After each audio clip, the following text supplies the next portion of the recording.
Hi, linear algebra students. So this is an example of vectors and vector equations, section 1.3. So I am expecting you to submit this example as part of your lecture notes. So consider the vector v1, which is this vector, and v2, which is this vector. We're actually going to color code the vectors as I present the example. And we consider another vector that we call u. And the reason we call it u is actually important. It's because we will try to write u as a linear combination of v1 and v2. So let's read the question.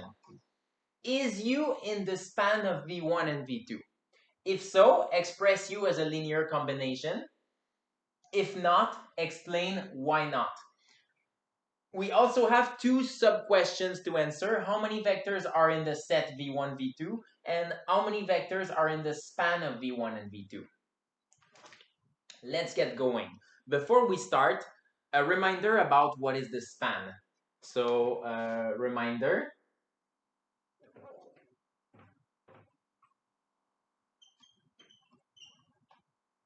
Okay, so remember that the span of two vectors,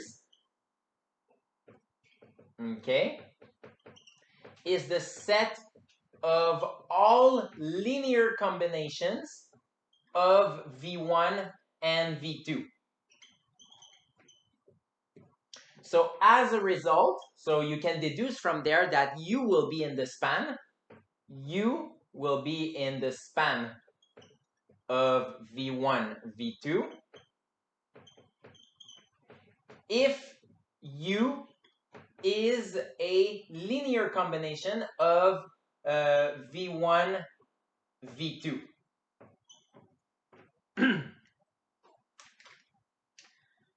Now, this statement over here, remember that this is a vector equation. We are trying to solve. So this is the vector equation.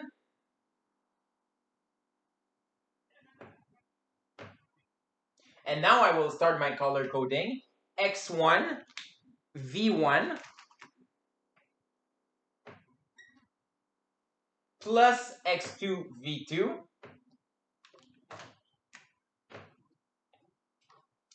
is equal to the vector u.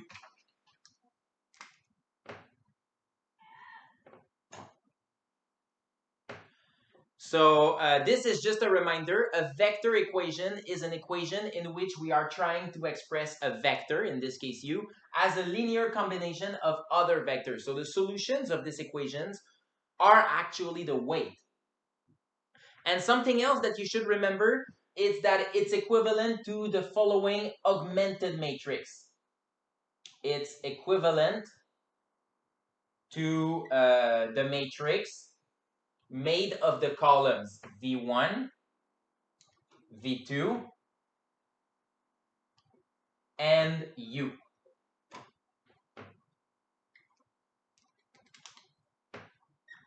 Okay, so knowing this, you have the setup. Okay, so you want to solve the system with augmented matrix with these vectors as column vectors. So in other words, you have -3, 0, 2. Then the vector v is going to be 0, 3, 1. And and u is the vector that we wish to express as a linear combination. So it's going to play the role of the column of constants. So -1, 4, and 2.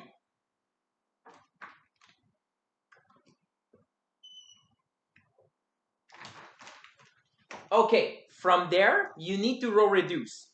So you can skip the row reduction if you would like, but I will actually perform it. So just for extra practice. So as you can see, you can make a pivot of -1 by adding row 3 to row 1. So let's do that right away. Row 1 will become row 1 plus row 3. And that means we will have, so -1, 1, negative 1, then 0, 3, 4, and 2, 1, 2. So we selected our pivot. Our pivot is this negative 1. Therefore, the next step is to go row 3. I'm going to write it a little bit below. Row 3 becomes row 3 plus 2 row 1. So we have negative 1, 1, and we have negative 1, 0, 3, 4, and finally 0, 3, and 2, 0 over here. Okay, I'm puzzled a little bit here. Oh, it's because row 1 plus row 3, it makes 1. I forgot to do the operation here. So this was a mistake. Okay, you can correct it. So it snowballs a little bit. There you go. And now we have row 3 plus 2 row 1. So now it becomes row 3 plus 2 times this, which means it's becoming 4.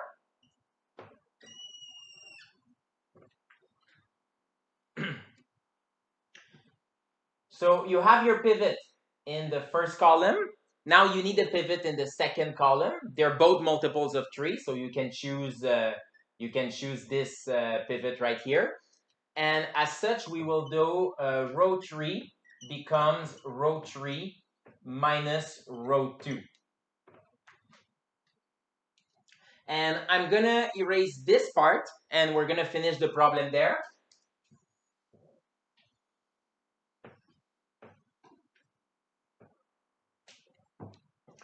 So after this operation that's down there, the matrix will become, so negative 1, 1, 1, 0, 3, 4, and then 0, 0, 0.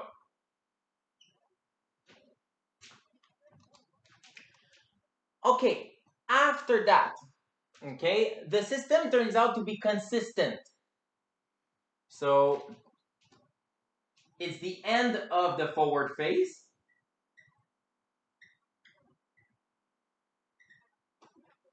And as you can see, the system is consistent.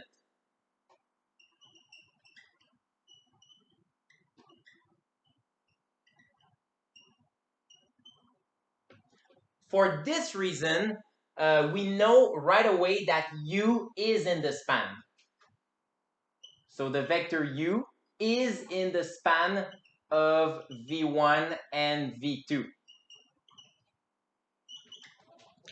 But remember, what we need to do at this point is to express u as a linear combination of v1 and v2.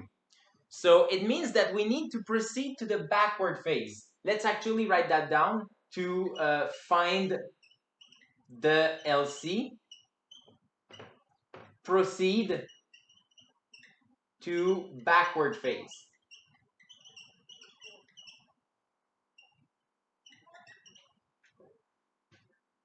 So in other words, okay, now we already have our pivot. So you have to be slightly careful here. We already have our pivots. So we have no choice here but to take the 3 as a pivot. And you could divide this by 3 to have a fraction. I told you to avoid this as much as you can. It's not that bad of a deal here. Good practice would be to do a little bit of the opposite. So row 1 will be 3 times row 1. So pretty much you scale the row 1 first. So you have like negative 3, 3, and 3. Then 0, 3, 4.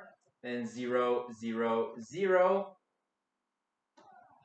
Then after that, you have the pivots are multiples of each other, which means that you will do row 1 becomes row 1 minus row 2. So as a result, negative 3, 0, and then row 1 minus row 2, you'll get negative 1. Then 0, 3, 4, 0, 0, 0. Now, once you have that, you're very close to the reduced row echelon form. The only thing you need is to make both of your pivots 1, and you can do this all at once. You'll have row 1 becomes negative a third of row 1, and row 2 becomes a third of row 2, which means that the final matrix is yeah, I'm actually going to erase the 2 questions. We're going to recap them.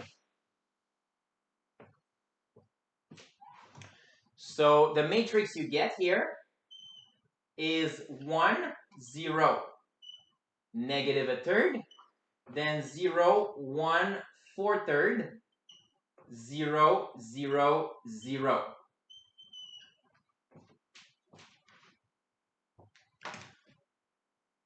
From there, obviously, you interpret that the solution is x1 is equal to negative a third, and x2 is equal to 4/3. This means that the vector u, the linear combination of u in terms of v1 and v2, is negative a third of v1 plus 4/3 of v2.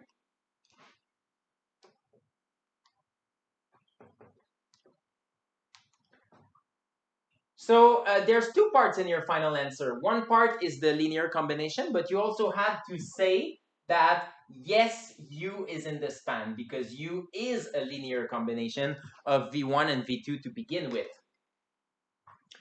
Now let's erase everything, and let's answer the 2 final questions.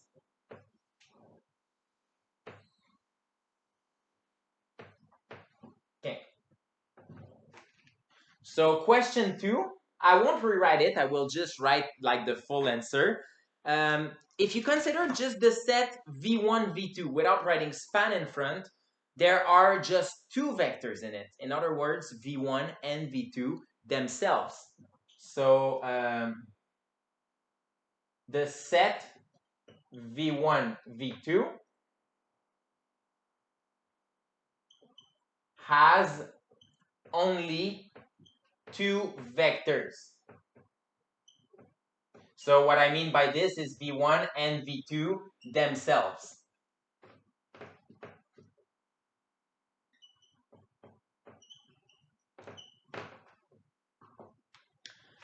However, remember that the span, so the span of v1 and v2, so I erased it, let's write it again, is the set of all linear combinations of v1 and v2. So in other words, it includes v1 and v2 themselves, but it also includes vector like u.